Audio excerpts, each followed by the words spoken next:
1915 yılının başlarıydı. Çanakkale Boğazı'nın suları, tarihin gördüğü en devasa donanmalardan birine ev sahipliği yapıyordu. İngiliz ve Fransız zırhlıları, yenilmez dedikleri çelik gövdeleriyle Boğaz'ın serin sularını yararak ilerliyordu. Karşılarında ise vatanını savunmak için canını dişine takmış, ancak mühimmatı ve topu oldukça kısıtlı bir ordu vardı. Mehmetçik için her mermi hayati önemdeydi. Türk tabyalarından atılan tek bir mermiye, dev gemiler binlerce mermiyle karşılık veriyordu. İşte bu adaletsiz güce karşı Türk kurmay zekası, askeri tarihe geçecek bir hileyi devreye soktu. Sahte bataryalar. Müstahkem mevki komutanı Cevat Paşa'nın emriyle kıyılara, tepelere ve tabyaların yakınına tuhaf yapılar inşa edilmeye başlandı. Uzaktan bakıldığında devasa toplara benziyorlardı. Ama yanlarına gittiğinizde gerçeği görüyordunuz.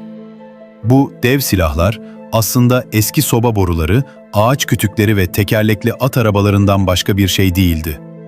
Türk askeri yokluktan bir aldatma sanatı yaratıyordu. Hile sadece görsel değildi. Bu sahte topların yanına içi kara barut dolu kutular yerleştirildi. Gerçek toplar ateşlendiği an, bu sahte bataryaların başındaki kahraman askerler hemen barut kutularını ateşe veriyordu. Gökyüzüne yükselen yoğun siyah dumanı gören düşman gözcüleri ve uçakları, Türk bataryasının yerini tespit ettiklerini sanıyordu. Sonuç inanılmazdı. Düşman gemileri, Nusret'in mayınlarını koruyan gerçek topları susturmak yerine, saatlerce bu soba borularını ve ağaç kütüklerini bombalıyordu.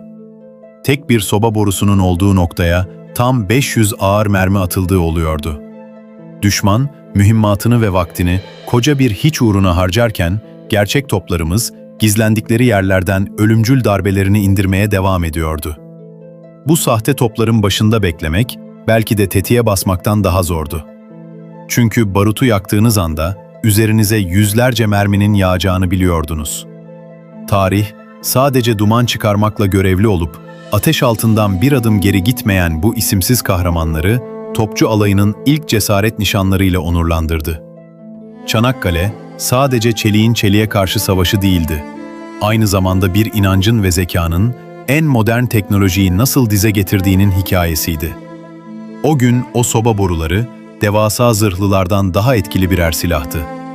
Çünkü arkasında vatan sevgisiyle harmanlanmış, sarsılmaz bir Türk zekası vardı.